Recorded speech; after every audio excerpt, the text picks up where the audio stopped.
how much different do you think the offense will look with Trey Lance this year as opposed to Brock Purdy? Or do you think the fact that Purdy's the leader in the clubhouse going forward means that, the Trey Lance offense is somewhat being muted and that he's going to be asked to compete in the Brock Purdy style of offense? No, I think if Trey Lance is the guy, Kyle's going to have specific offense for him. And we already know how it's going to look. I mean, just small sample size, right? But Trey Lance threw under 10 yards just 50% of the time. 50% of the time he's going deep. Brock Purdy throws under 10 yards 70% of the time. So with Brock Purdy, you're going to have more dink and dunk, more Jimmy Garoppolo-ish offense. Trey Lance is going to take bigger shots, and he's going to run the ball. So it's pretty. No, what it is when Brock plays, it's the Christian McCaffrey show. It's a handoff to Christian McCaffrey. Completion to Christian McCaffrey. Screen pass. Handoff to Christian McCaffrey. Yeah, that's all day. Yeah. Yeah. So it could look a lot different. And I don't know. Like, that's one thing I'm curious about is Trey Lance just naturally look deeper and deep and back, or is Kyle Shanahan wanting him to do that more? Right. Like, that's the thing. And that's what's a little bit. It's not really genuine to compare their completion percentage because they're doing two different things on the field. Trey Lance is going deep a lot more than Brock Purdy or Jimmy were. I would also expect that Lance would throw more, or Kyle would call more passes for Lance that are like outside the hashes.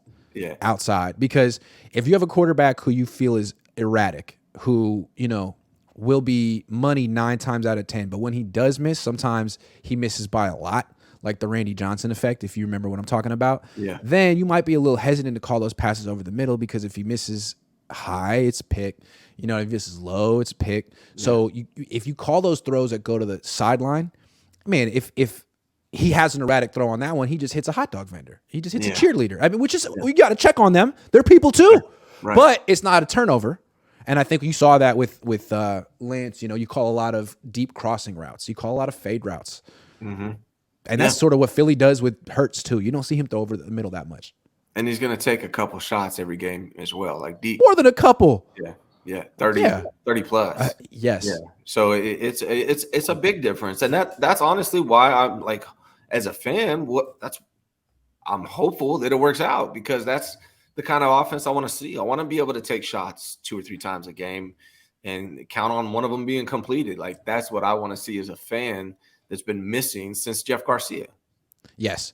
Now, the one other thing I want to see with Lance is what does their offense look like in the red zone with Lance? Because the one thing I got to say about Purdy is I love the way he plays in the red zone. It's just great.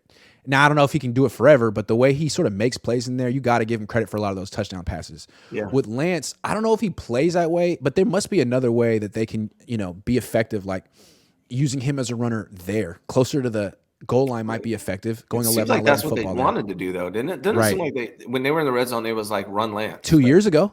Yeah. They used to bring him in for they used to take Jimmy out and bring in Lance. Like, he's supposed to be their red zone weapon. So I just want to see how that works. And if they can figure that out, then the big playability plus the ability to finish drives should be very potent. Yeah. No, agreed. And that, shout out to Brock Purdy. He is really good at that. That's his wheelhouse. Anything 10 yards or shorter, like he's money. And so he built a great relationship with George Kittle in the red zone. The creativity he has, like that's. Yeah. It's almost like a trait you don't talk about with quarterbacks, but creativity. I like that with Brock. He's got it. And honestly, it's the most important thing. So hell yeah. Trey Lance has to develop. I mean, you got to score points, right? And Brock Purdy's good at it. So that's one thing we need to see improvement from Trey Lance. And is it something that was just inherent that Brock Purdy always had? Maybe to a degree, but I think it's also a reflection of how much experience he has. He's been in the red zone a lot. He knows what it takes to score touchdowns as opposed to field goals. Like, even at Iowa State, it wasn't as simple of, okay, we're at the 10, we're just going to hand off and bulldoze our way in. Like, no, Iowa State's not scoring like that. Like, he's going to have to do something. So it's the NFL. Trey's going to have to learn that too. Yeah. Here's the thing that Trey Lance needs to do, Grant. He needs to be able to master the easy things. And if you're, I don't see why anyone would be concerned about you being able to master the easy things, right? Like, that's why they're called easy. They're probably especially if you have a good coordinator, a good QB coach. Right. So if people are like, oh, he can't do the easy things. Okay. You're worried about him not being able to do the easy things, the things that you're calling easy. Like, he'll figure that stuff out. Right. But I mean, if you draft a quarterback who's, the rawest quarterback ever drafted that high, you should have a plan for that. You can't be surprised that he needs a little hand holding. Like, What's interesting is you take Brock Purdy out of the 49ers getting drafted. I think the narrative is completely different right now, right? If Brock Purdy didn't turn into Brock Purdy last year, which is completely unexpected by everybody, everyone's probably all over Trey Lance. Trey Lance would be like the guy coming into this season. It's true. So, It'd be like, or the Niners would have, no, because Jimmy would have gotten hurt still. Yeah, Trey Lance would be the guy, pretty much. Holden says, no, we got you. It's official. Flav's my daddy, says Flav's son. Congratulations. All the best. Batman Lives says 5 players who definitely won't make the final squad. Definitely won't make it. 5 players, Ambry. definitely. Ambry Thomas. Ty Davis Price. Yeah. There's some. You mean like existing players or like new players? Like there's a lot of new guys. I mean, there's 90 guys, huh? Yeah. Charlie Warner. That's 3. That's definite. Yeah. Charlie Warner. I can't Ross Twelly. Ross. They might keep Ross as a 4th guy. They love Ross Twelly, and so do I. I don't know. Yeah. They've kept 4 tight ends before. Yeah. Because if they want to run like 3 tight end sets, then you need a backup. Otherwise, if you lose your 3rd tight end, you can't run any of that stuff. Although they don't really do a lot of that. Here's one for you, Gonzalez, the kicker. Oh, good one. I like it. Holden says, I'll be at the Jags game this year. Gotta meet you, G. I'll be there too. We'll talk. Justin Lomker says, here's $2. Thank you. Oh, is it possible Kyle gets his 2-quarterback system? I hope not. I don't like that personally. I really don't like that. I'm not a fan of that. Bring in Brock for the red zone? Yeah, nah.